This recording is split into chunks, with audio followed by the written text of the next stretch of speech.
the world of change, AIQ finds the way, empowering minds day by day.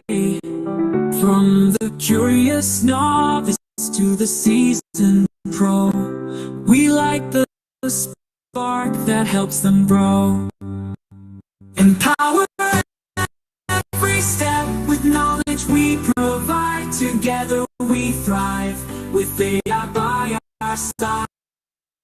Learning, leading in the dance of the new. With IQ, there's no limit to what you can do. In workshops and webinars, we share the key to unlock potential, set your capabilities free. Every learner's journey, uniquely told, shaped by AI tools, turning goals into gold.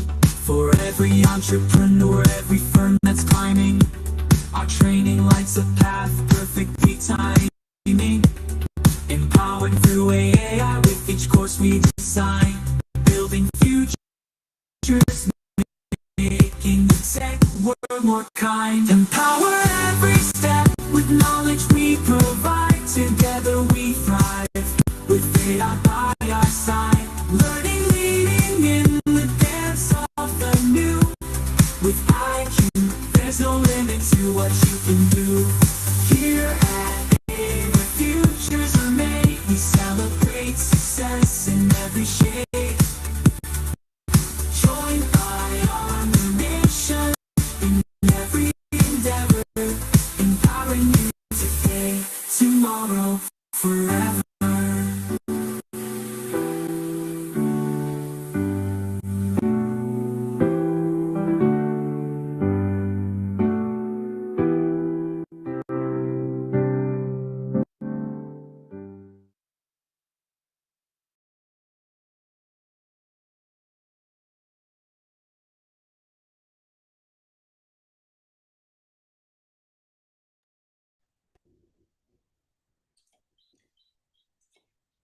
Hello, good morning, everyone. Welcome to our webinar today titled Building Sustainable Future, ESG Essentials for Public Listed Companies in Malaysia. This session is organized as part of National Training Week 2024, and we are very happy to be able to have you to join us here today.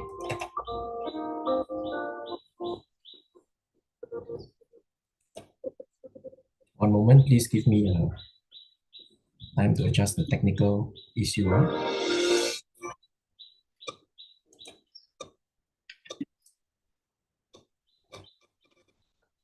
apologize for the technical issue.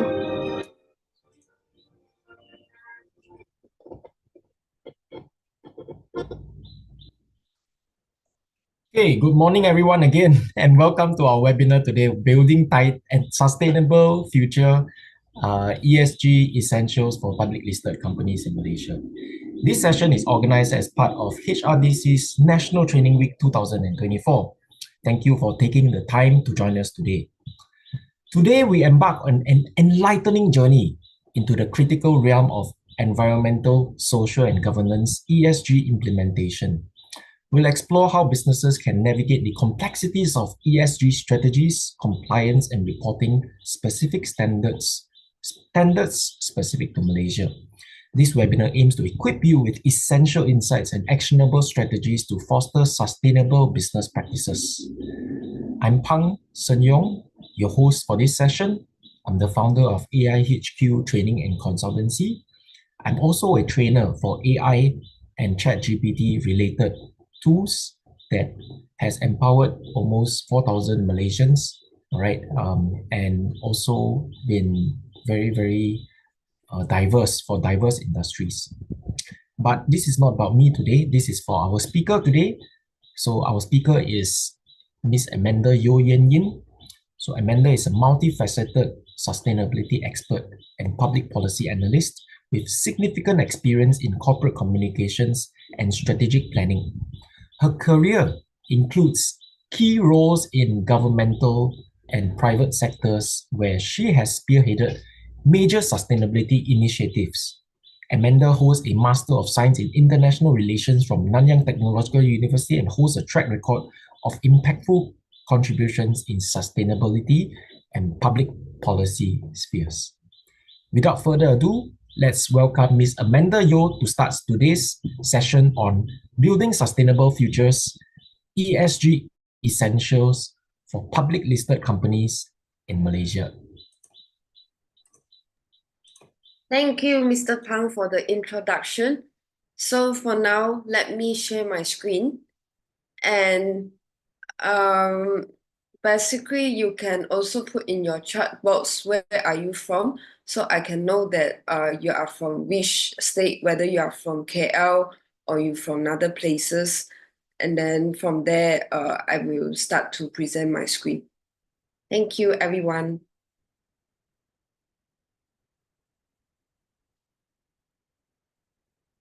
Wow, so we can see that many participants from different states like Penang, Sabah, Terengganu, Putrajaya, KL, Selangor, JB, Kedah, Seremban.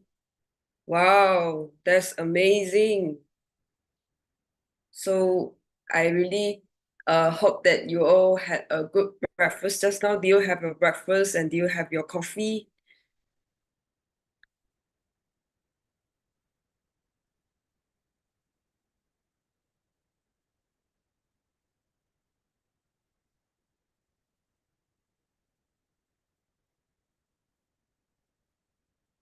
All right, I think some of you have breakfast. Great. Or coffee. Okay, without further ado, let us start by taking this ESG awareness survey. So basically, you can scan the QR code that I presented from the slide, and then from there, you can do the survey. Then once you've done the survey, you let me know. Then we will see how's the response. Thank you. Let me know if you cannot see my screen.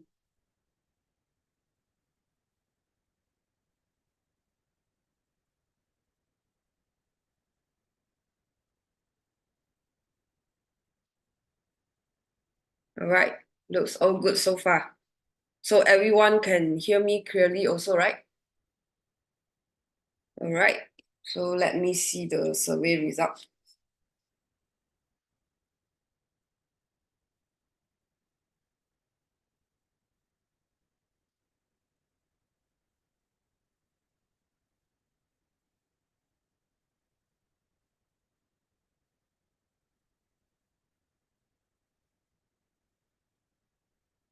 Okay, so we can see that there are some response coming in. We will wait more response first. Hopefully we can get at least 100 response.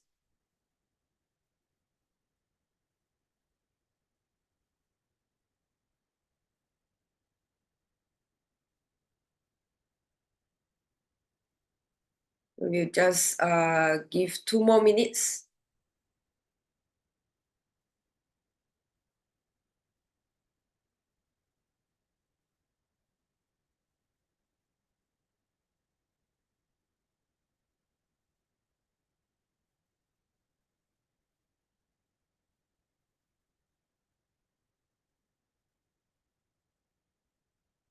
Oh, cannot access the survey. Can you try to access from the AIHQ message there? Because there's the link. Oh. Never mind, I think AIHQ can send the link again. Oops. Amanda, can you show the QR code so they can see the QR code? Okay, I will show On the the QR. QR. Sorry.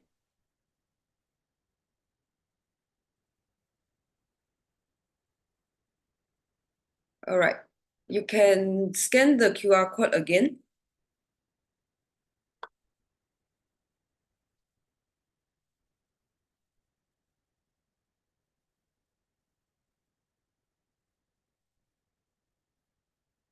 Still cannot access, is it? Or is it better now?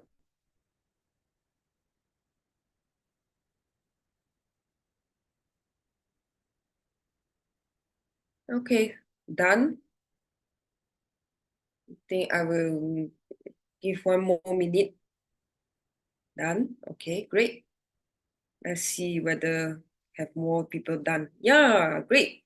So some of you can access already, which is good.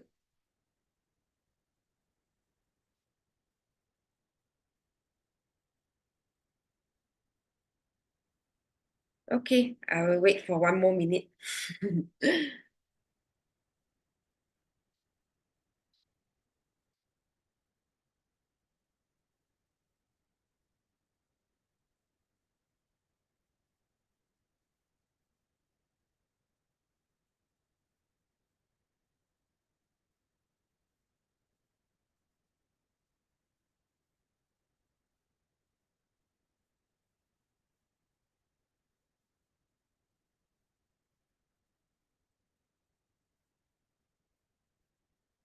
Okay, so let us refresh the survey and see how's the response now.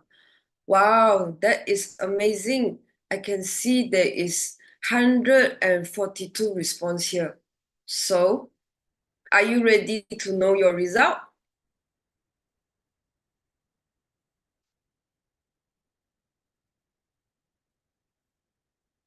All right, let me enlarge the screen a bit so everyone can see. All right, so you can see that actually most of you are in the beginner stage and only some of you in the intermediate or the advanced stage, but never mind, you will learn more from the course later.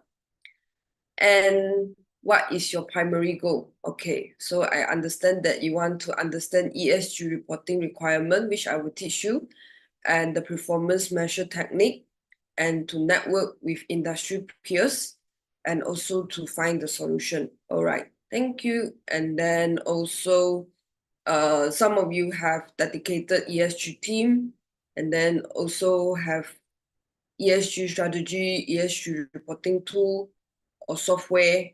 And then most of you do not have any team or even tools and software. Any specific ESG topic, okay, we can see the ESG report, ESG in construction, environmental reporting, action plan, materiality, reporting and certification, decarbonization, and then, okay, ESG requirement difference between PLC and SME. So basically this one is like, now I will cover PLC and SME I will cover at 11 a.m. today. So you can join my SME webinar at 11 a.m. today. And then also data collection, ESG audit. Okay, I totally understand your concern, which I will address in the webinar later. And then, are you interested to receive more information? I can see that most of you mentioned that you are interested. That is good. And I can see many response here. And then some of you are fresh grad, and then most of you are working already. All right, thank you for the response.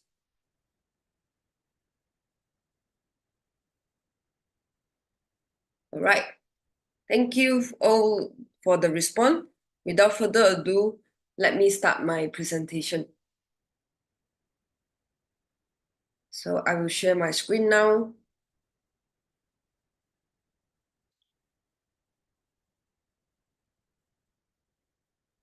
All right, so welcome to my ESG Essential for the public listed companies. So for myself, I spent my past 5 years in the public policy fields, and I actually worked in the Sabah state government and also in a think tank based in KL before. And I only ventured into ESG since April last year, but I believe that politics and sustainability are interlinked together because they are contribute for the betterment of the society. So that's why now I venture into ESG space and also want to assist more companies to start their journey in terms of sustainability. Besides, I serve as the sustainability consultant at AIHQ Training and Consultancy. I also the event director at ESG Malaysia.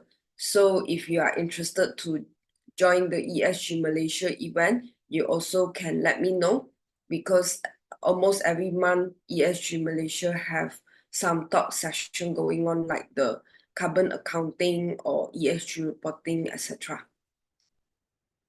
So now I will dive into today's topic.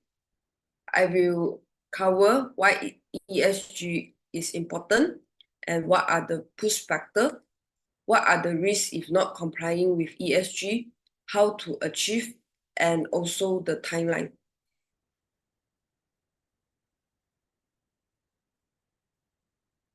So now I would like everyone to let me know, why is ESG important?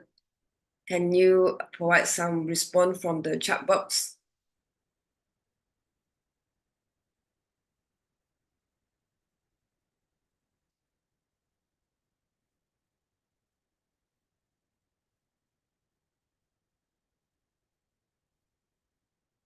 To sustain in business, okay. What else?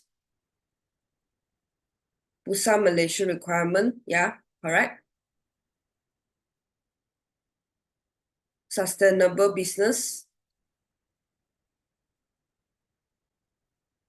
competitiveness, okay. All right. I think some of you are aware that this is part of the Bursa Malaysia requirement, but not only that, actually you can see from this diagram that ESG actually can help to increase the average return on equity and average net profit margin. So if you have some ESG in your business, it will help you to have higher shareholder return and also profitability. So I will go to the next slide. So can you tell me from this icon, what are the push factors for the companies to do ESG related initiative?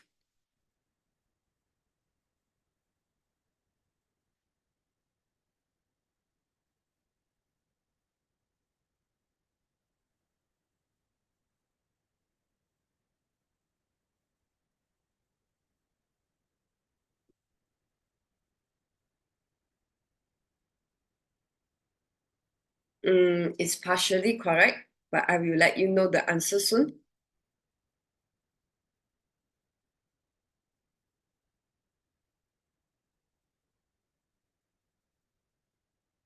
All right, I will show you the answer. So basically, it is due to customer behavior and also due to the market demand and also due to the regulation and also due to the investor requirement and also from the government request. So basically, there is more and more Malaysian, they willing to buy the sustainable product. And also when the time we trade with other countries like Europe, etc., we also need to comply their regulation. So we also have to provide sustainable practices for them. And the third one, basically, some of you are right already, is about the Bursa requirement that have to be compiled. And then also investor, they also increasingly looking to invest the business that has sustainable practice. And lastly, Malaysia government recently also promotes sustainability agenda actively, like the National Energy Transition Roadmap and also the National Industrial Plan. So you can see that Malaysia is trying to achieve more in terms of sustainability. So I will go into the next slide. So now I want you to guess, what are the risks if not complying with ESG? Can you guess from the image here?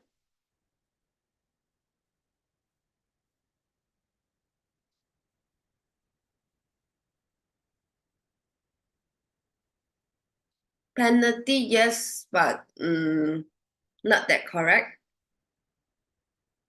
Anything else that you can think of from the picture? Lose customer, fire, Okay, I think the answer is getting right already. Fire, legal issue, environmental risk, climate impact. Yes, all right. Reputation risk. All right. So basically, oops, sorry. Oops, I think I need to. Oh,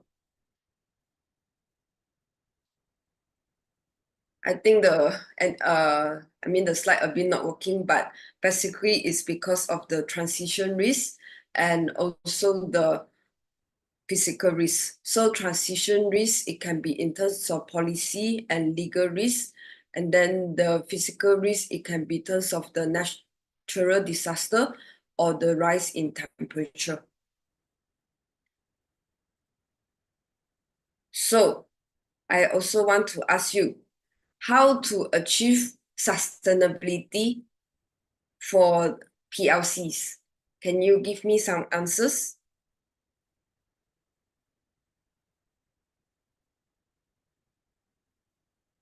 I think you also can guess from the image.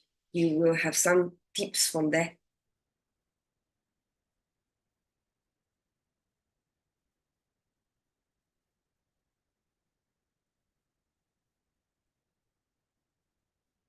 Okay, data correction, yes, partially. Application and grant, correct. Government grant, follow guidelines and law. Pollution. Okay, what else? Yeah, develop framework, stakeholder engagement, reporting, correct. Some of you are right. Okay, so, oops. Okay, so how to achieve sustainability for the PLC is various sustainability framework and standard, materiality assessment, ESG rating, and also financial incentive. This one will be introduced more in the 2-day HRDC Carnival workshop, but today I will cover some basics for these 4 components. All right, so for the Global Sustainability Framework, we have the United Nations Sustainable Development Goals, TCFD, CDP, PRI, UNGC, and TNFD. So until here, do you have any questions?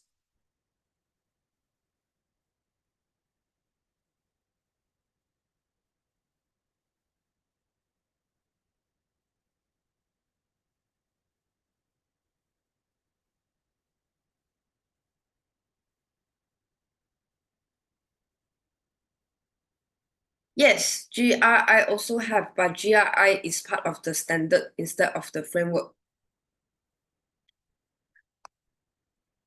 Yes, GRI and SASB correct, which I will present in the next slide. Actually, we need both framework and standards together.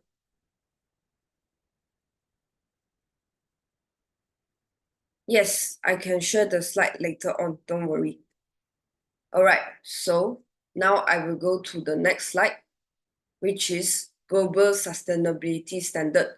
Some of you are correct already. So standard is like GRI, ISSB, SASB, and also EFRAG. So some of you ask me, what is the difference between standard and also framework? All right, this is very good question. Because when the time you do the sustainability report, you need to follow some sustainability standard in order to produce the report. And then the common sustainability standard normally is GRI and the ISSB.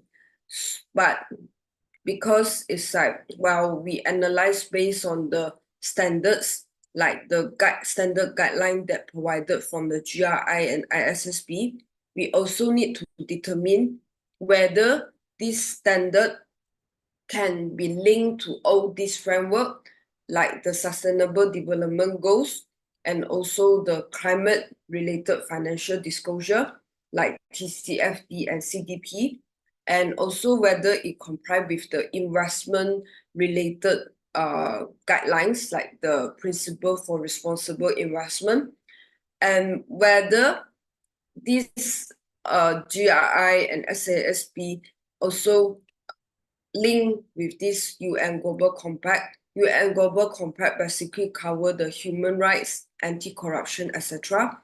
And also whether this sustainability standard also can be linked to the Task Force on Nature-related Financial Disclosure. So you can see that actually standards are the baseline for you to link with all this sustainability framework and to produce more comprehensive sustainability report.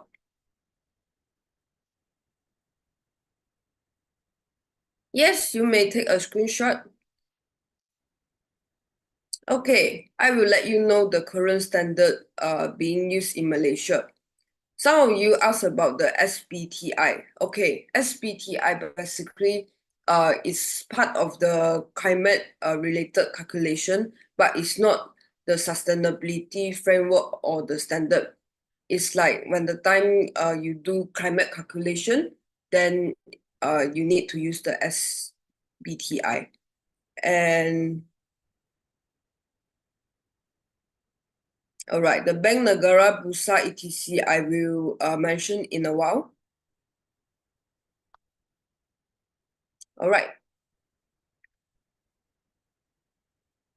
Okay, so after the global sustainability standard and the framework, I will share about the local sustainability framework and standard. So you can see that Bursa Malaysia has produced the Sustainability Reporting Guide 3.0 and also the Illustrative Sustainability Report. So these are the guidelines that you can follow. But for the illustrative sustainability report, I will illustrate more during the 2-day HRDC climbable workshop because this requires time to analyze because there are different aspects like the materiality and the sustainability governance and risk management, etc. So this one is like just provide you some guideline which you can find from Google. When you search about sustainability reporting guide or the illustrative sustainability report, you can start to read the report already. And also Malaysian Court on Corporate Governance, also part of the sustainability framework or standard that will be included in the sustainability report. So normally for the sustainability report, not only you will see GRI, SASB, and also this Bursa requirement, but you also will see the MCCG sometimes.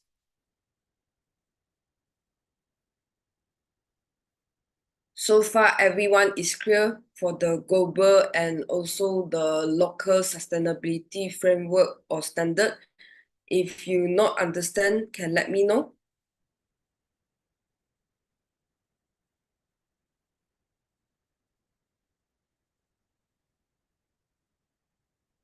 All right, looks like everyone is okay. So I will also cover the materiality assessment process a little bit. So basically, you have the sustainability framework or standard, but also important to know that what sustainability issue matters to you. Because sustainability, it can cover in 3 aspects. First is environmental, second is social, and the third one is governance. So you need to see these 3 aspects, which one is more matter to you. Then you only can see what your company can do to further strategize your sustainability goals. So according to Bursa, we can see that we need to first identify the sustainability matters and then further prioritize the sustainability issues. And then afterwards, you can illustrate the what do you think that is matter to you in the maturity metrics. And then afterwards, you can review and validate the outcome and also you can do frequent review to ensure that you always prioritize the sustainability issues. So I will also show you what is maturity metrics.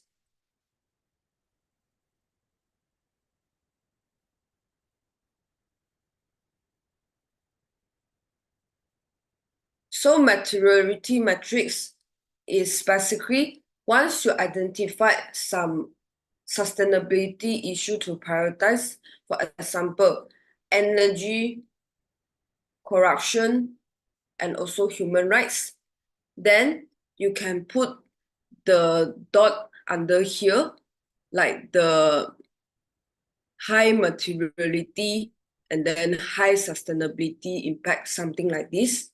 So it's like you can, based on your priority, to put the dots in the maturity matrix. Then from there, you can see the result from there already. So you can see the next slide. Like for Unilever, for instance, if let's say they feel that data security and privacy have low business impact but high stakeholder importance, then they will put under here. And then if let's say the packaging and waste is matter to them the most, then they will put that as high business impact and high stakeholder performance under the maturity metrics. And then for this DG, maturity assessment, you can see that diversity and inclusion belongs to medium impact for them and medium importance to stakeholder. And for the customer satisfaction, for example, you can see that it's high significant impact of importance, and then also high importance to the stakeholder. All right. So, for the question that raised in the chat box, so basically MCCG, they have mainly the G, the governance side of elements like anti-corruption, anti-bribery, for instance. Not really for the E or the S, not really for environmental or social. And then also, where can we find some sample of the framework? So the framework, basically, there is the sustainability framework, which I will show you in the later slide. Okay, can we identify sustainability matters only based on data availability? I think you not only need to rely on the data, but you also need to talk to your stakeholder inside and outside of your company. So inside the company, you can talk to the company director or the top management. And then outside, you can talk to the supplier, customer, etc. This one I can further explain when the time you join the HRDC Cremable workshop. But for now, this is what I will cover for the materiality assessment. So I will go to the next one. So in order for the investor to assess how your company perform in terms of sustainability, normally they will see how's your ESG rating. So the common ESG rating by Bursa Malaysia is FTSE for Good Bursa Malaysia Index and FTSE for Good Bursa Malaysia Sharia Index. Sharia is for the Islamic related initiative. All right, so you can see that there is the company ESG framework. This one also developed by Bursa Malaysia. So you can see that there are several elements over here. So just now, one participant asked me about data availability, but it's also important to have stakeholder engagement, and you also need to have the clear disclosure roadmap, which is under the non-financial reporting and assurance. And also you need to have the clear ESG governance, which is the sustainability governance. Like you have the board, management, and working group to look into, and then also the ESG criteria in key policy. And you also need to have the value creation strategy, whether you have some targets to achieve your ESG goals, and whether you have the maturity assessment as what I show you in the earlier slide, and also the sustainability initiative, like what you are lacking behind for your current sustainability initiative and what you can further improve from the sustainability initiative that you implemented earlier. And also about the sustainability measure. So the sustainability measure can be done through the standards and the framework. So the standards, as I mentioned just now, is about GRI and SASB. And then for the framework, is about UN SDG, etc. So this is the company ESG framework.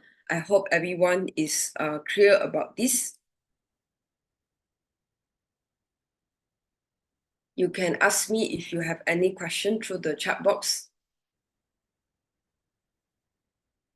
And then finally, after we go through the sustainability standards, sustainability framework, and then also the materiality assessment, we will cover the financial incentive also.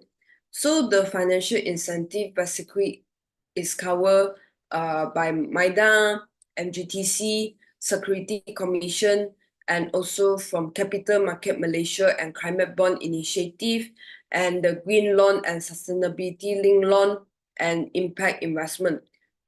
So basically, not only the government provide the support, banks also provide financial incentive for the public listed companies. So you can see that there are some tax incentive, and then also some accelerator fund, and also sukuk and bond, and also there is like impact investment and also loan initiative.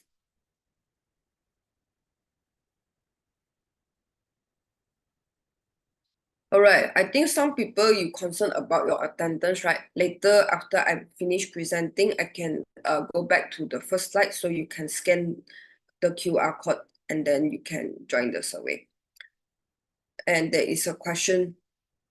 Do you think to implement ESG will be work with digital transformation? All right, this is a good question. Actually, I think it's related because as you know that now we have the e-invoicing.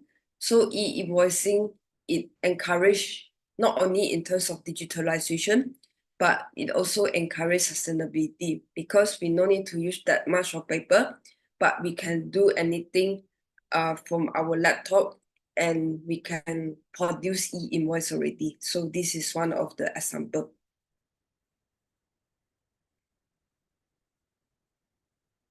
Okay, so after all this, I will come into my last slide, which is about my timeline. So for the timeline, basically, I will conduct the workshop into 2 days. So the first day, I will cover the sustainable business strategy in terms of environmental, social, and governance. And I also will teach you further how to measure and reporting sustainability performance, and also sustainability assurance is an important step after sustainability reporting. And for second day, I will cover about the illustrative sustainability report, which I just roughly cover from my previous slide. That one I will cover in detail during the workshop. And you also have your chance to create your own sustainability report. And also you will learn some other companies how to deliver your sustainability report. And you will also learn some certification like the Green Building Index and also the palm oil certification. And we also have some reflection like what PLC can be done to advance their sustainability agenda. And finally, it's about the financial incentive variable for the PLC.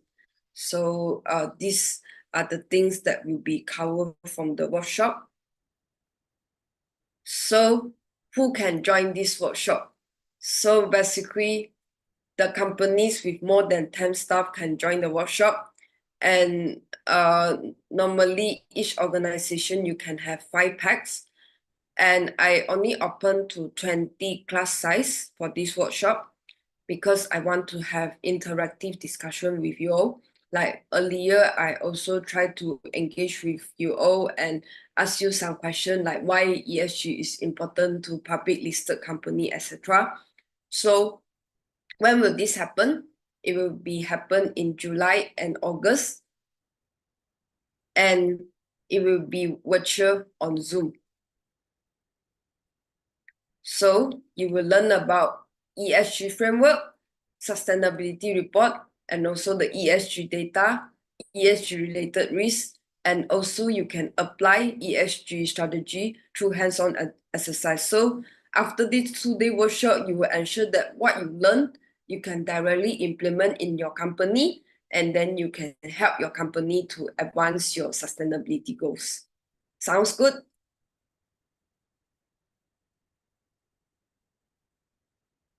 Okay. Just now I mentioned that there is 2 days training. So first day basically is about ESG. What is E, S, and G? And also cover a bit about sustainability reporting. And then second day, it will be your turn to create your own sustainability report. And also you will learn some sustainability certification and financial incentive. All right. But if your company wants to have the in-house training, you also can WhatsApp in this number shown in this slide. You can also scan this WhatsApp link to contact us. So I will put this slide for 1 to 2 minutes for you to scan. Do you have any question from my presentation? How to register? You can scan this QR code and we will contact you. Yes, there's a lot of activities and it will be very engaging. It will not be very technical. It will be a lot of activities and then ensure that you can absorb some knowledge in terms of sustainability. Specific date. All right. I have few dates already. I will let you know through WhatsApp. So you can just scan the QR code and I will let you know in more details.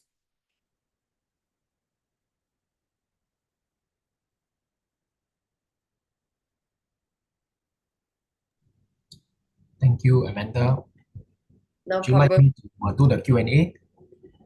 Sure. So I think there's many questions over at the chat box. Yes, but I cover some of them, so should. Yes.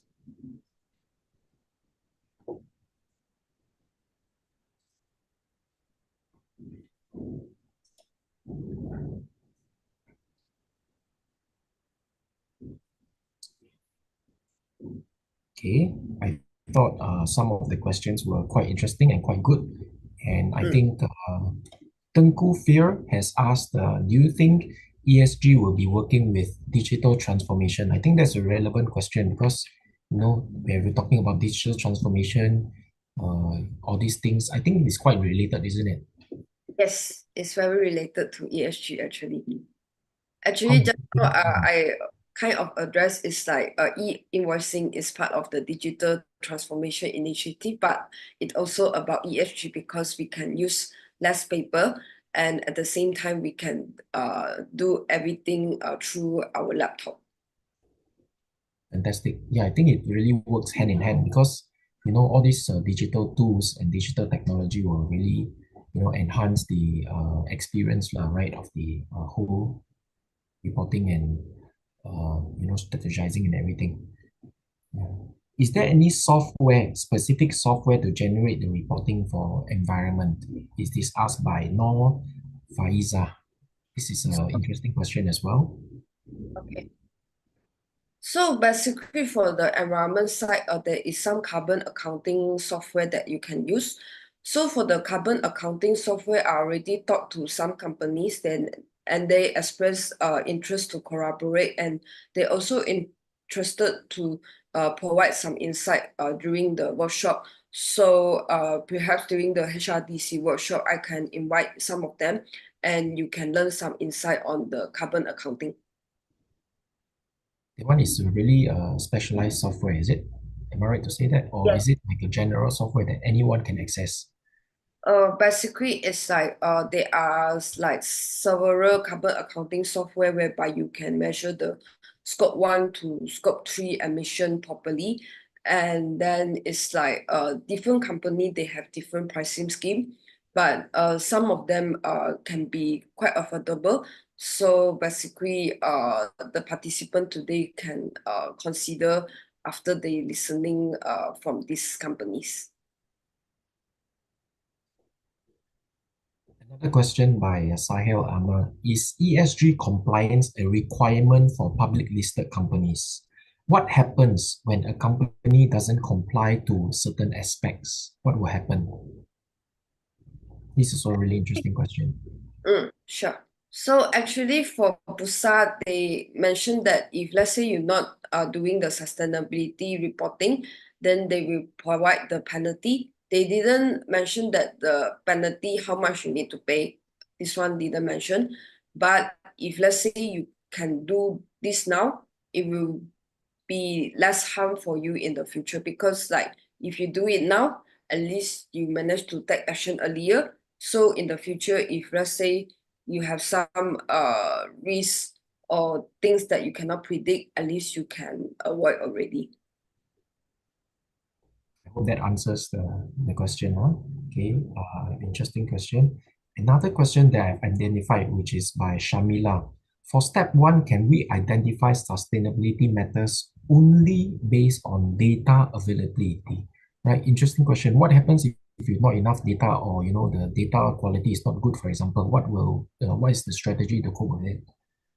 So not only the data collection, basically the stakeholder engagement is very important.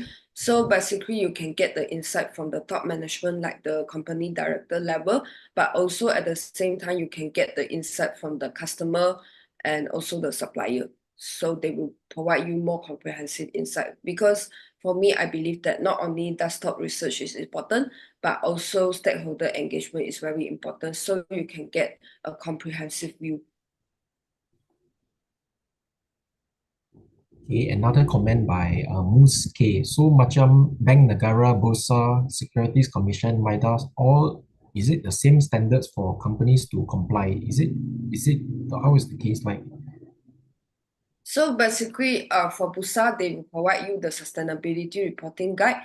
But for the bank, Negara, Maida, etc., they have some grant or the financial incentive for the companies to apply. So when the time you have some sustainability initiative, you can apply from them.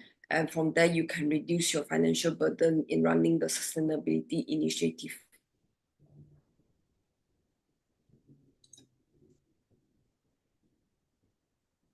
The frameworks we saw mostly cover climate-related measures, while the standards have both measures, right? So most of the assessment methodologies address climate data assessment. So how do we measure S and G assessment? This is a question by Mus K.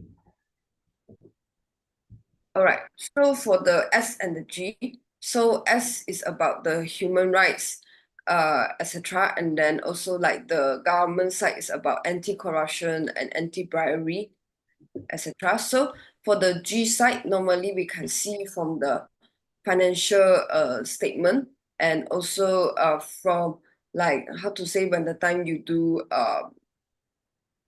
like proper assessment in terms of the employee behavior. So from there, you also can do the assessment already.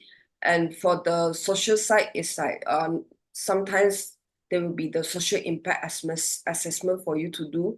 like you can indicate what are the social initiatives you have been done and what are the problems that you face in the social side.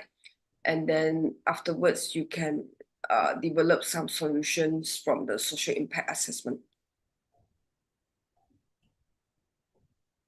Hope that answers the question. Another question by Bel Azizan. Is sustainable framework and sustainable policy shall be in separate documents or can actually mix together? Can be mixed together. Okay. Another question by Adam. In company, which department or division should we champion, should actually champion the ESG activities? Which department or division? I think it can be any department, not only the sustainability department alone, because if another department not support the sustainability department, then the company also cannot achieve the sustainability agenda. And how about compliance requirements for MNCs abroad, right? Overseas MNCs operating in Malaysia, for example, Intel, Microsoft. How is it like? All right, so just now I have covered some global sustainability standard, whereby not only the GRI and SASB, there is the European Financial Advisory kind of standard. So basically, they need to comply from the Europe side. And then like if let's say their trade is with the US also, then they have to comply with the US regulation. Many questions. I hope it's okay for you. And, I think the audience really want to know so many information. Okay. Another question by Rosanna. For Petronas, who is our main client, which ESG requirement is a priority? Also very relevant question. Mm.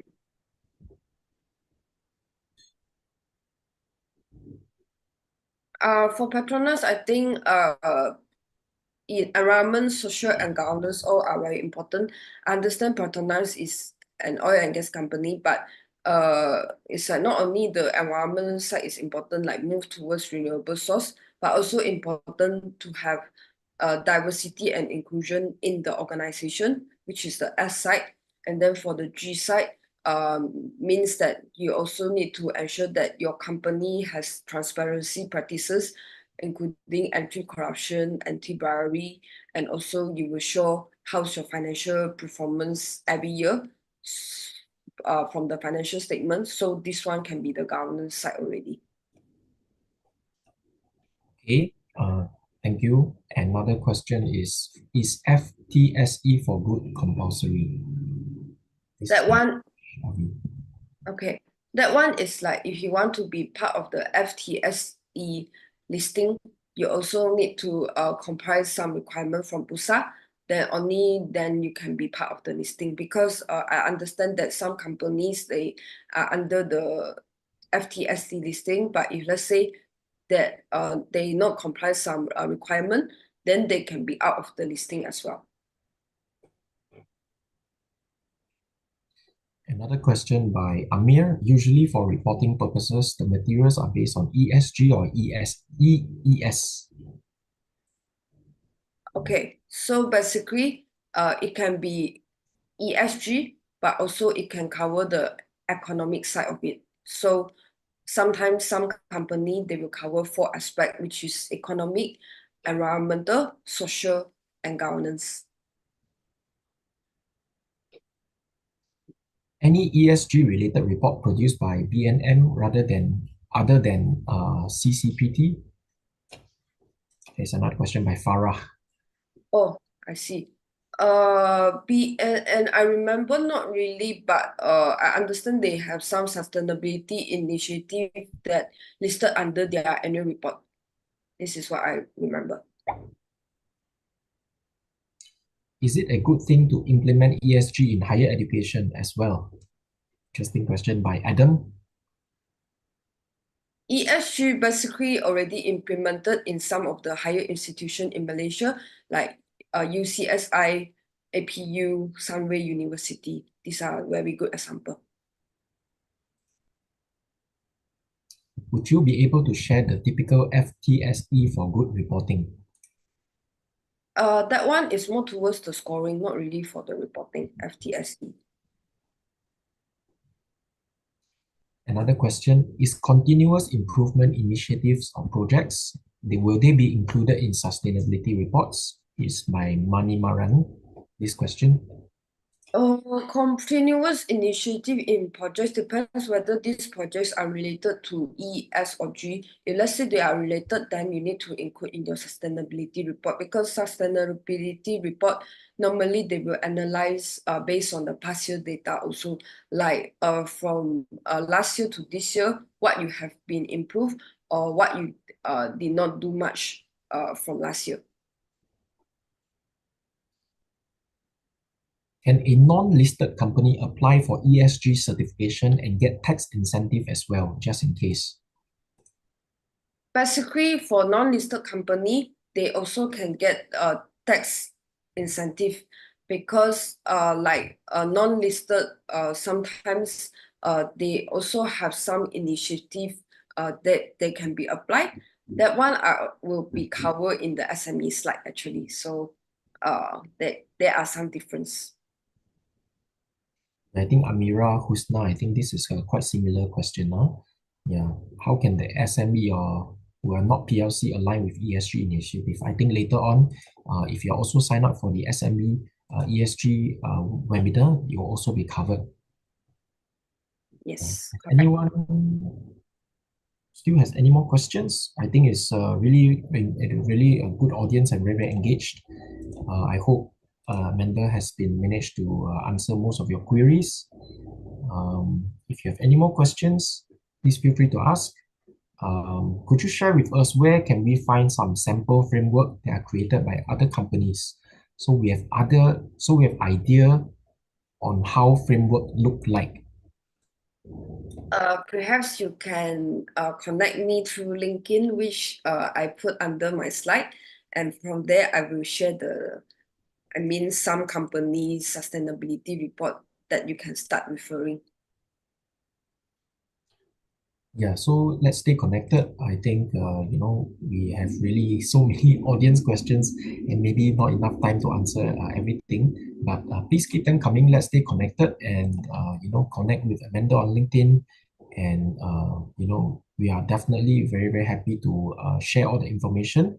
All right. So Farah, I think we will all follow up all these issues with you. Will you be sharing the slides also, Amanda? I'm not sure. I think you said you'll be sharing, right? Yes, I will share the slides. Don't worry. Yeah. So Amanda has very generous been sharing the slides. So those of you who really want the slides to have a reference, this could be very, very useful for you. Final wrap up, because it's already about 10:30. Any last questions or final words from Amanda you would like to tell the audience, or you would like to conclude the session with? Thank you, Mr. Pang. So basically, I hope that everyone learned a lot from this session. And if you have further questions, please ask me from LinkedIn, and I will answer your queries from there. Thank you so much, and I hope to see you during the upcoming HRDC Climbable Workshop in July and August. Thank you, everyone, and thank you, Amanda, for the sharing. Let's stay connected, of course. And also, if you have signed up for the ESG for SMEs workshop, is coming up in half an hour's time from 11 to 12. And please, Amanda, share the link before you leave so that people can scan and they really want. So that's the end of our webinar. We will leave the link of the QR code for the attendance for you to sign, so we can verify your attendance. You get the those who really want the attendance, you can get the e-certificate on the NTW website. It will be auto-generated for you after we have confirmed and verified all the attendance. So thank you, Amanda, for the session today. And that's the end of our session. Those who have wanted to do the QR code scanning of the slides, please continue to do so, and we will end the session today. Thank you very much all for your participation and for all your questions. I hope this was a very good session for all of you. Thank you. Thank you.